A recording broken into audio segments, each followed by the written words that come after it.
Hello दोस्तों, आप सभी को मेरा नमस्कार।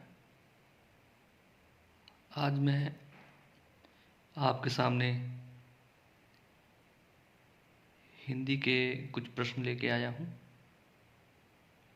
जो कि यूपी टेट, सी टेट और सुपर टेट में बहुत ज़्यादा पूछे जाते हैं। तो आइए शुरू करते हैं दोस्तों।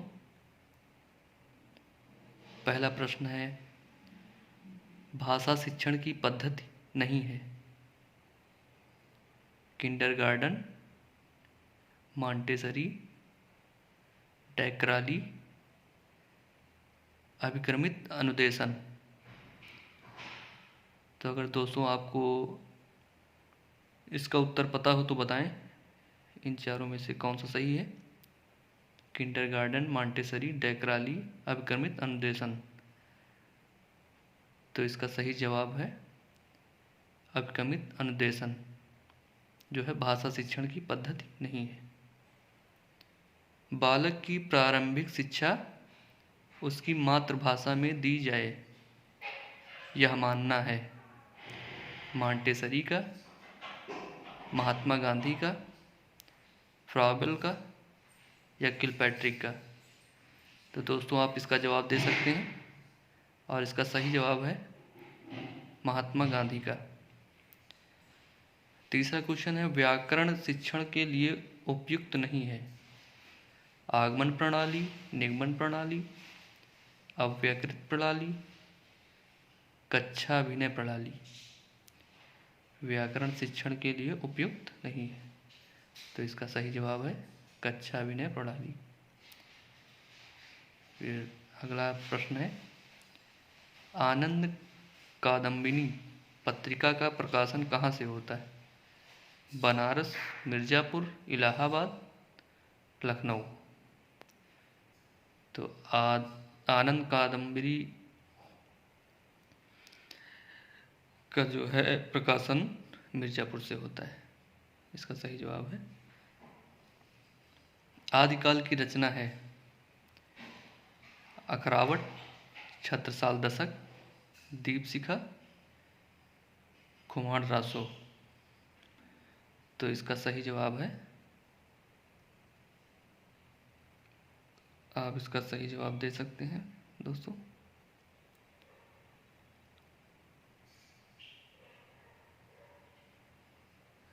इसका सही ऑप्शन है खुमार रासो।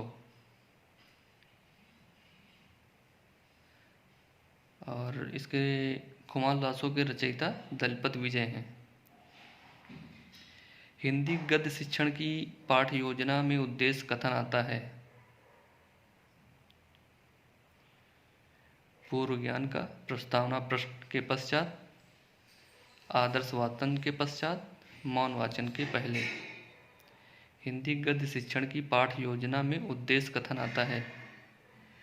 तो इसमें चार ऑप्शन है, पूर्व ज्ञान, प्रस्तावना प्रश्न के पश्चात, आदर्श वाचन के पश्चात, मौन वाचन के पहले। इसका सही जवाब है प्रस्तावना प्रश्न के पश्चात। शब्द का अर्थ स्पष्ट करने हेतु कौन सा तरीका सर्वाधिक उपयुक्त है।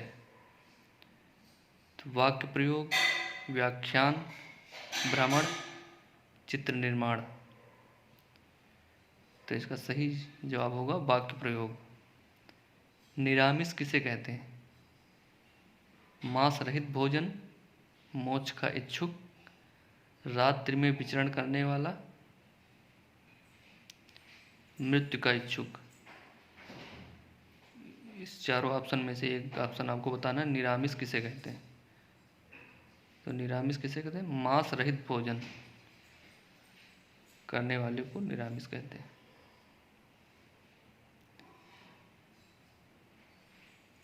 सहज शब्द है तद्भव, तत्सम, देशज, आगत। तो सहज शब्द जो है आगत शब्द है। वनिता का प्रयोग किस अर्थ में होता है। वनिता का प्रयोग किस अर्थ में होता है, इसका जवाब देना है आपको। जंगल, स्त्री, पुस्तक, व्यवसायी।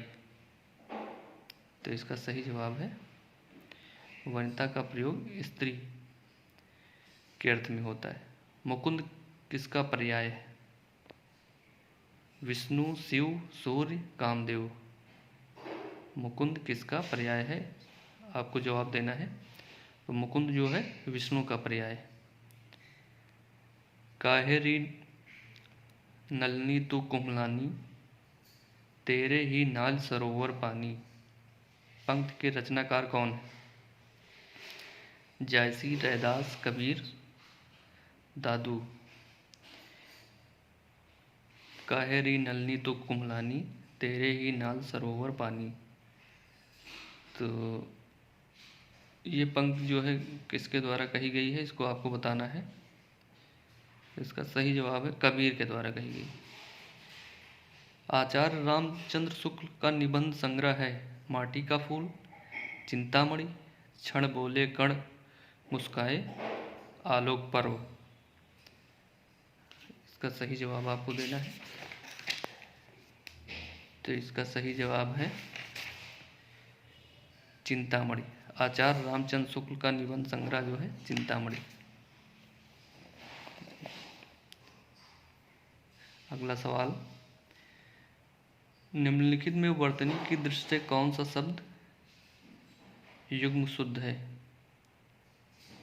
बारात बसंत, दूसरा बारात बसंत, तीसरा बारात बसंत, चौथा बारात बसंत। तो इसमें जो है बारात बसंत, वसंत जो है सही होगा। बारात और वसंत अर्धस्वर हैं या, व, ई, उ, ऋ, ल, रि, स। इसमें से आपको चारों में से बताना है कौन सा अर्धस्वर है। तो अर्धस्वर किसे कहते हैं? या और वा, ये अर्धस्वर हो जाएंगे। चोर की दाढ़ी में तिनका मुहावरे का सही अर्थ है अपराधी का अपनी दाढ़ी खुजवाना, अपराधी का शंकाग्रस्त रहना, अपराधी को पहचान हो जाना, अपराधी का अपनी पहचान छिपाना। तो इसका सही जवाब है अपराधी का शंकाग्रस्त रहना, चोर की दाढ़ी में तिनका। एक बार कही बात को दोहराते रहना, वाक्यांश के लिए एक शब्द। आगर, प्राकथन, पृष्ठपेषण, प्रस्तावना। तो इसका सही जवाब है पृष्ठपेषण। एक बार कही बात को दोहराते रहना। बुद्धिहीन शब्द व्याकरण की दृष्टि से संवर्ग में है संज्ञा, सर्वनाम, विशेषण या क्रिया। तो इसका सही जवाब है विशेषण। दोस्तों कुछ सवाल हम आप लोगों को दे रहे हैं, उसके जवाब आपको देने होंगे।